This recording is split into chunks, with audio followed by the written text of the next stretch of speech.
दिवाली का जश्न बड़े पैमाने पर मनाया गया, लेकिन अब तस्वीर उस पोल्यूशन की है जिससे सांस लेना दुश्वार हो चुका है।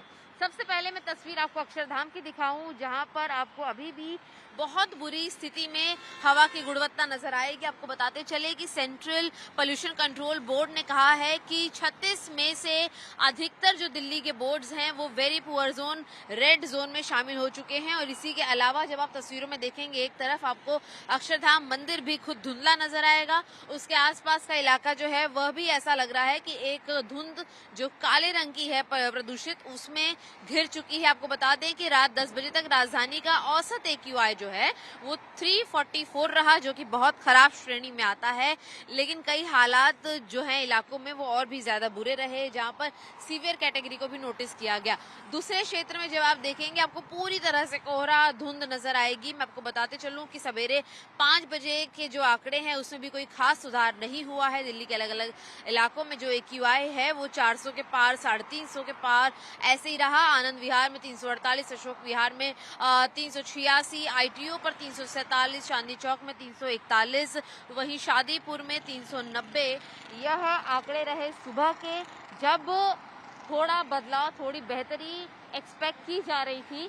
लेकिन साफ तौर पर सुप्रीम कोर्ट ने गाइडलाइंस दी थी कि रात को 8 से 10 बजे तक ही पटाखे फोड़े जाने हैं, लेकिन देर रात तक लोगों ने पटाखे फोड़े, आतिशबाजी की, जिसका असर ये है कि फिलहाल सांस लेने वाली हवा जो है वो काफी ज्यादा बुरी और खतरे के निशान के करीब पहुंच चुकी है। और इसीलिए कहीं ना कहीं CPBC के आंकड़े ये बताते हैं कि कहीं ना कहीं लोगों को थोड़ा और कंट्रोल करने की कोशिश करनी है। देखना यह होगा कि दिवाली बीत चुकी है, उसके बाद जो हवा की बिगड़ी हुई गुणवत्ता है वो दोबारा नॉर्मल पर कब आती है और कब ये वेरी पुअर कैटेगरी से एक सेटिस्फैक्टरी हेल्दी कैटेगरी तक पहुंच पाता है। दिल्ली वासियों ने जमकर दिवाली बनाई, जमकर पटाखे फोड़े, जिसका नतीजा दिवाली की अगली सुबह देखने को मिल रहा है।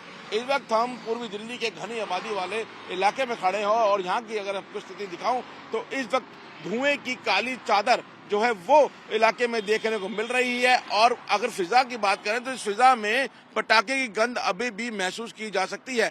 जब हम ये रिपोर्ट कर रहे हैं तो हमारी आंखों में पानी आ रहा है और बोलने में तकलीफ हो रही है। यानी दिल्ली के अंदर प्रदूषण की मात्रा बहुत ज्यादा है। अगर इस इलाके की बात करें जो पाणंद नगर का इलाका कहलाता है, यहाँ पर PM 2.5 करीब 400 के आसपास है। यानी तो अगर बात करें आंकड़ों की तो 385 यहाँ पे नोट किया गया है। और अगर पीक टाइम की बात करें, यानी 9:30 से 11 बजे के आसपास जब पटाखे जमकर फोड़े जा रहे थे, उस दौरान 400 के पार था। इसके थोड़ी दूरी पर आनंद विहार है, जहाँ की स्थिति बहुत ज्यादा विकट बताई गई है। अगर दूसरे एक्सपेक्ट की बात करें पोल्यूशन की, तो कल दिल्ली के अंदर ट्रैफिक ना के बराबर था, यानी गाड़ियों से निकलने वाला पोल्यूशन काफी ज्यादा कम था। उसके बावजूद दिल्ली के अंदर कल जिस तरीके से पटाखे फोड़े गए हैं, उसके बाद दिल्ली में प्रदूषण की मात्रा वेरी पुअर कैटेगरी के अंदर पहुंच चुकी है। अगर बात करें दिल्ली के अंदर जिस तरीके से ग्रीन पटाखों की इजाजत दी गई, तो ये सुनिश्चित किया गया था दिल्ली में खाली ग्रीन क्रैकर चलाए जाएंगे, लेकिन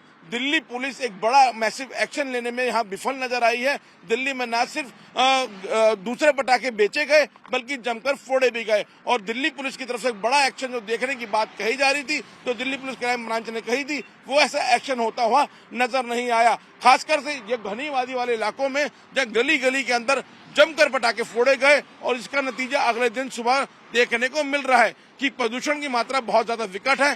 फिलहाल जो हेल्थ मिनिस्ट्री है उसकी तरफ से एडवाइजरी जारी की गई है कि बच्चों और बुजुर्गों को दिल्ली में घरों से बाहर ना निकालें जब तक बहुत ज्यादा जरूरत ना हो, क्योंकि उनको सांस लेने में तकलीफ हो सकती है। खासकर से हार्ट पेशेंट, अस्थमा के जो पेशेंट हैं उनको घर के अंदर रखें, क्योंकि इस वक्त दिल्ली के अंदर प्रदूषण की मात्रा काफी ज्यादा विकट है।